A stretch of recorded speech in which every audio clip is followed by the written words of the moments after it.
Does it get any better than this? I mean, we got perfect traffic conditions. We've got clear skies, a full tank of gas, full charge, and really a great route ahead of us today, because this is our review of the new 7-seater from Chery. This is the Tiggo ReV. Yes, ReV, a plug-in hybrid electric vehicle.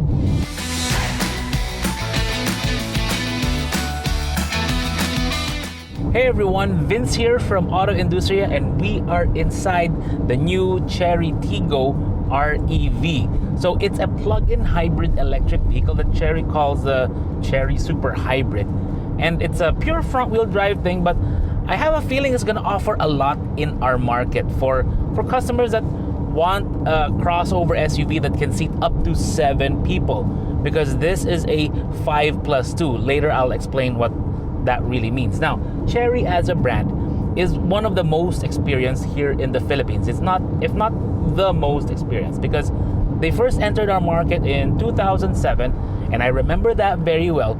But over the actually decades now, they've learned a lot about what customers here want, what customers here expect, especially when it comes to after sales. But what can we expect from the Tiggo ReV? Well, first, the styling. From the outside, the styling of this vehicle is good. I mean, if you went to the Manila International Auto Show about 2 months ago, you would have seen that they had quite a few models on display. But one of the more interesting ones was this Tiggo ReV. The way they do the front end, it's very different. It still does have that kind of diamond-like detail they like to do on the grille. But instead of having a grille that's kind of, all plastic and has all these cuts and holes in it, it's a bit more, closed off, and it's very interesting to look at. And the lights are very nice, and those are lights, by the way, are steering responsive, meaning at night when you steer, the light beam, follows your steering motion, which is really interesting. It makes it easier, especially on a winding mountain road. When you look at it from the side, the vehicle itself is about just over 4.7 meters long. So it's not really a mid-size crossover. When you look at the third row of this, it's going to be a little bit on the tighter side because, like I mentioned, it's a +2. So it's not really a full-on 7-seater. The third row is really more for children because the floor is going to be a bit high when you sit there. So meaning your knees will be a bit up. So it's a different kind of experience. So it's best to reserve that for kids when you have a long road trip and there's really no choice. But for adults, may not be the most comfortable thing. But if you're seated here in the back, it's gonna feel just right because plenty of legroom. I mean, right now we have it full of stuff because we're on a road trip now on the way to Bataan and to Subic to experience this vehicle and what it does have to offer. But yeah, plenty of room here in the back, and this passenger seat where my camera guy is seated now actually has a control here that I can reach. So if I'm a chauffeur, if I'm your manong driver and you're seated in the back, I can adjust it for you to give you maximum legroom if that's what you're looking for as the boss. I'm just the manong driver here taking care of the driving duties. Now let's go through what you can expect from the interior. And I have to say that Chery has really leveled up. I don't make that statement lightly because we've experienced some of the early Cherys and the quality was really not great. I mean, by early Cherys, we're talking about a decade and a half ago, 17 years ago, 2007 Chery. This is way, way, way beyond that already because they've leveled up their design for one. They've leveled up their manufacturing, and definitely they've leveled up their quality control. So I was driving this on EDSA maybe about 30 minutes ago since we entered from Balintawak. And EDSA for me is kind of like my standard test, and I try to pass over all the steel plates, all the bumps, all the potholes. I don't avoid those because I want to see how the car would behave, what kind of noises I would hear. And in the Tiggo ReV, nothing. When you cruise over it, the tires, it's actually doing fine. The sound deadening is perfectly fine. But more importantly, I don't hear any rubbing, squeaking, anything that would imply that this is a low quality, cheap vehicle. It's not. It feels expensive, which is a good thing because the price of this, so we'll share it with you later, is actually quite good. So in terms of NVH, in terms of the quality control, it's good, and that's something that I really like. Now, looking around the materials here, what do we notice? Well, soft touch on top of the dash. You have a heads-up display over there, so that's not a compartment. That's a heads-up display over here. And then we have two screens, a smaller one here in front of the driver. So this smaller screen here, it displays all of the information that I need. Actually, let me activate the adaptive cruise control now. So let's say reset. You'll see it there, right there. So it's maintaining me in my lane, right? No, sorry, maintaining the speed. And it's even showing me the power consumption now. With while I'm here, I might as well show you me trying to, let's say if I intentionally veer into the lane markings. Here, let me see if I can test that. It will, see, indicate there, and then it will steer. There's actually a gentle steering motion there to keep me within my lane, which is a good thing. That's how these systems work. And what I like about how they're doing this system is that it's their ADAS is not intrusive. So while I don't normally keep those on, it's nice to know that it works nicely and neatly when I do need it. Now, let's look over here to the main screen, because we've gone over the ADAS functions here. I mean, the usual stuff like your AEB, it does have that. It does have the adaptive cruise control, the lane keep, the lane departure, and all that warning stuff. It's good, and it works, which is great. You know, it's not like beeping all over the place. Now here, right now I do have my Android Auto on, but let's put that down. If you notice, like, I can swipe to the right to bring down the Android Auto in one fell swoop. We can go through, let's say, the AC. So you have the dual zone here in front. You can adjust it all there depending on what you want. You have the air filter, the air filtration over there. You have the different modes. So pretty normal stuff. Now, to the Android Auto, this is what's interesting about this. The screen being 15.6 inches, yes, 15.6. It's big. It's a big unit. But if you want to access some of the other functions here, you can just swipe down from the top. So you swipe down from the top, and then you have access to your different drive modes. So Eco, Normal, and Sport. You also have it here with the EV, HEV, but you have, there you go. So all that. Then you have your brightness there. Actually, let's turn it up so you can easily see it. EV power mode. You can turn off the engine here. Now, what's the engine, the drive unit, the entire vehicle? What's interesting here is that there is no manual switch or ignition button to turn everything on. It's not that kind of that vehicle. They've adopted the EV style of having, like, when you unlock the vehicle and then you step inside, it just powers on automatically. So that's what they've done here in the REV. So back here, what else do we see? The auto brake hold. The rear mirror adjustment is interesting because there's no buttons on the left on the driver door. You have to use like here as indicated there. You have to use the controls on your steering wheel, which is a nice steering wheel, by the way. You have to use that to be able to adjust your mirrors, so left and right, which is quite different, but I think it does work, and I have a feeling it's better than the one they use on Volvos. So the steering wheel, like I mentioned, is quite nice. It doesn't have buttons in the classic sense, meaning they're segmented. It's like a panel that has a button there. It's I don't know how to describe it, but it's not touch sensitive.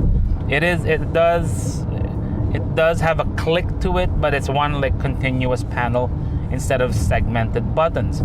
On the right, on the left, your power window stuff, which is normal. Lock, unlock over there. It does have 12 Sony speakers all around the vehicle, which is good. The audio quality is pretty good, but of course we turn it off while I'm talking. The controls also here is interesting because you have here on the left side the controls for the wiper stalk and the light stop all in one over here, which honestly I'm not a huge fan of this, but it does work once you get the hang of it.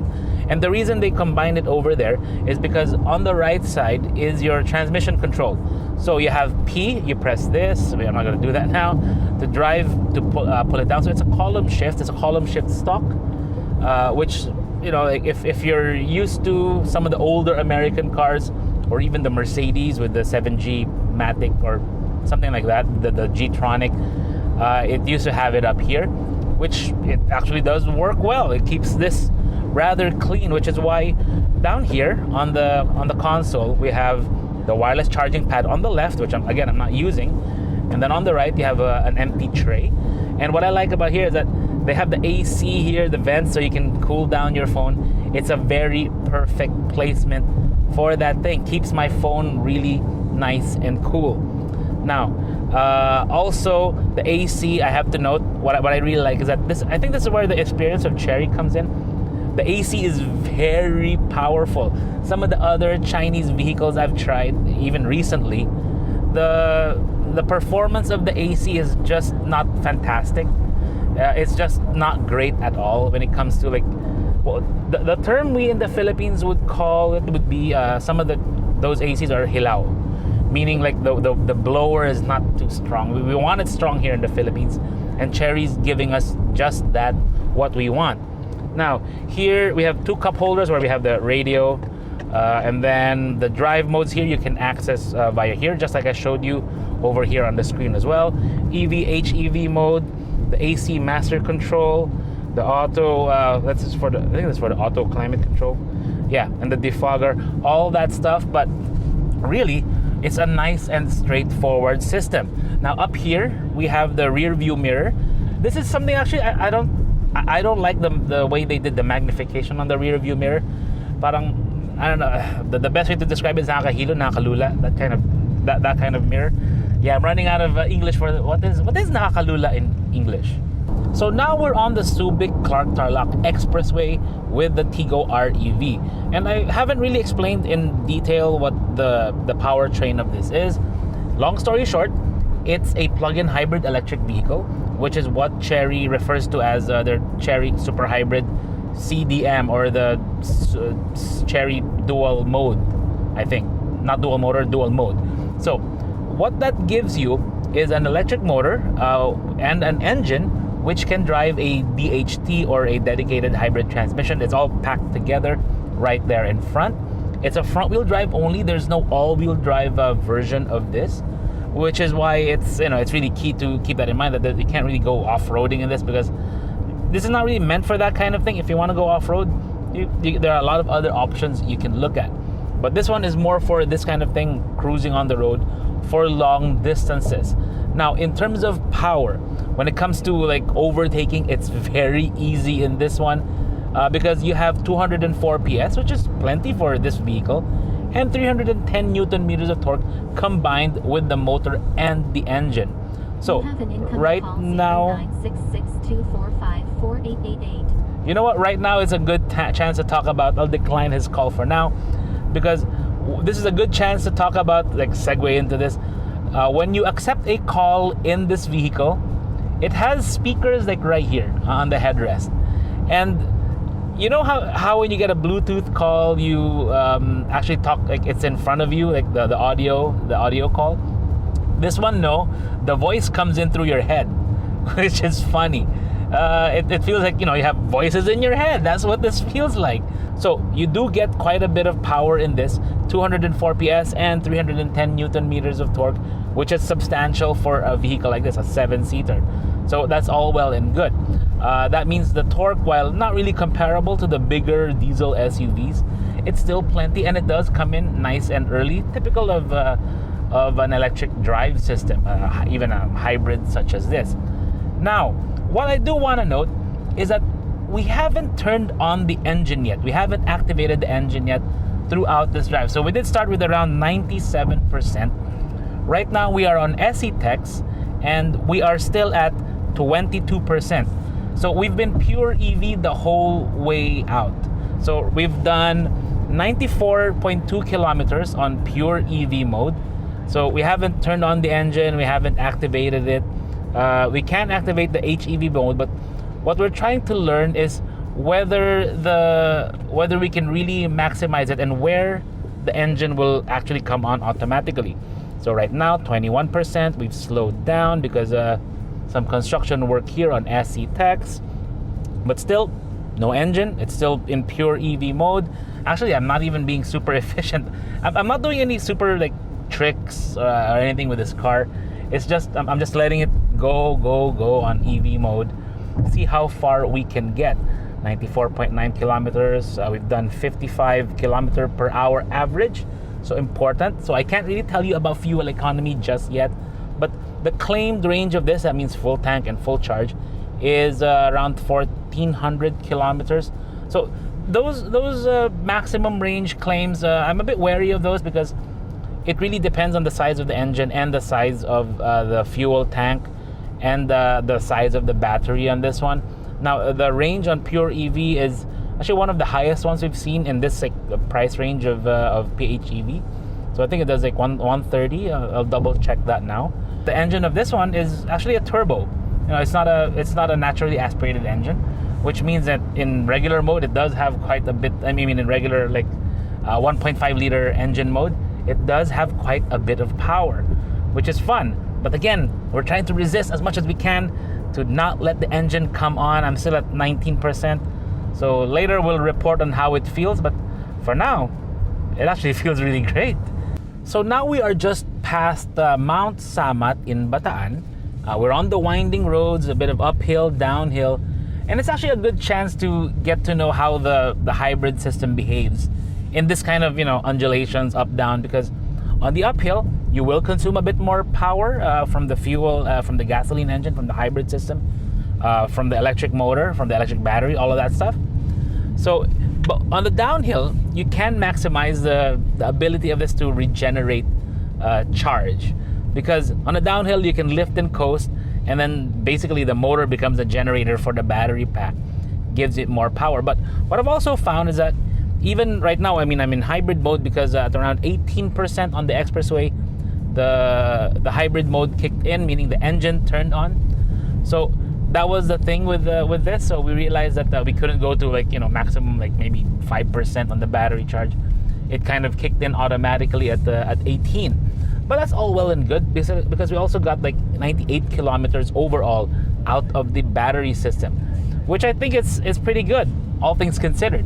So now we're gonna go to the right. I'm gonna try to overtake this guy because he's, you know, big and heavy.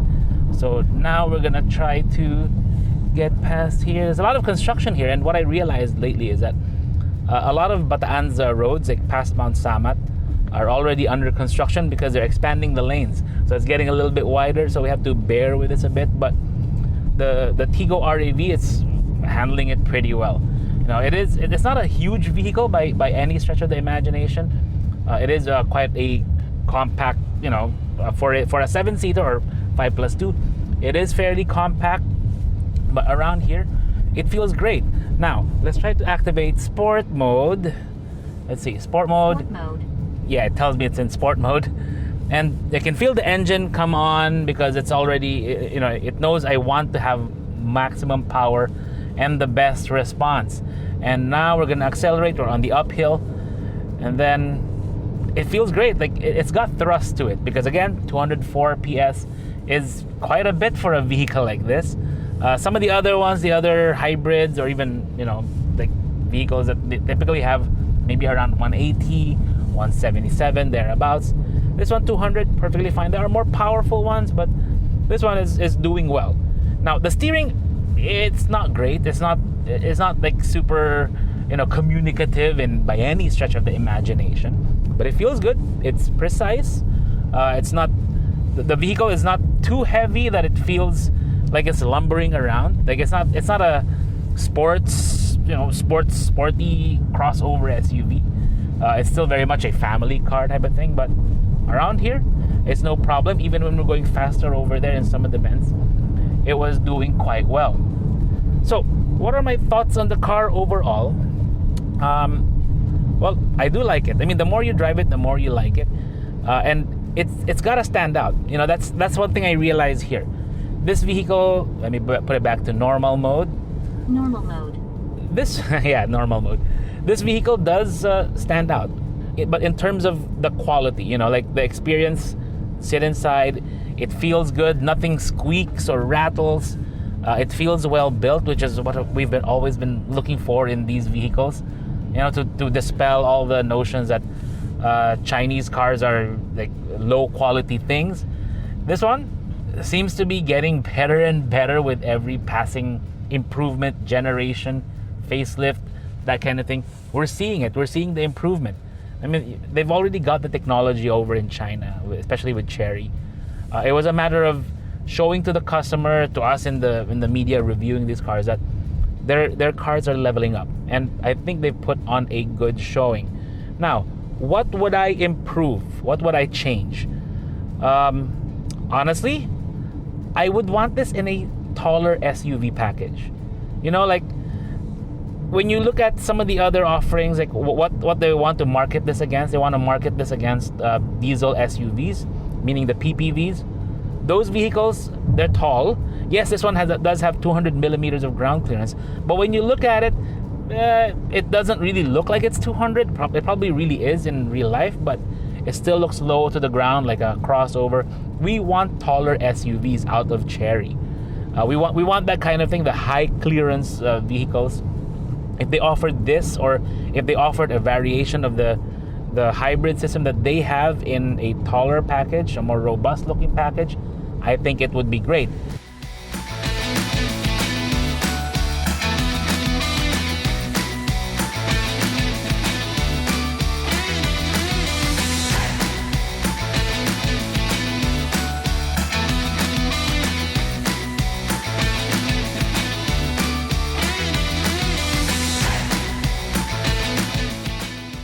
So after spending a whole day driving around in the Tiggo ReV, we can come to a few conclusions. One, it's built well because in terms of the interior quality, we're really seeing it and we're really feeling it. In terms of efficiency, it's definitely got it right there because you can really maximize that electric motor, the range of it, and you can plug it at home, you can enjoy it like a hybrid, you can enjoy it like an ICE, whatever you want to do, this can do it for you. And of course, there's a space. I mean, look at the length of the vehicle, the fact that it's a 7-seater. Okay, it's a 5+2, but still that +2 in the back, very much usable. It's comfortable, it's quiet, but don't get me wrong, it's not perfect, but it does have a lot going for it, and it definitely has it going when it comes to the price, because this retails for 1,648,000 pesos. Now think of what else you can get for that money and see if this one is a good fit for you. The best part about Chery though is that they really take care of their customers here in the Philippines. So anyways, this is Vince of Auto Industria. Thank you for watching. If you want to try one out of these for yourself, head on over to your nearest Chery dealership and let me know in the comments below if you think my assessments are correct or wrong on this vehicle. We welcome all comments. Now let's go have some lunch and enjoy ourselves, and oh, check out this sign. Very interesting.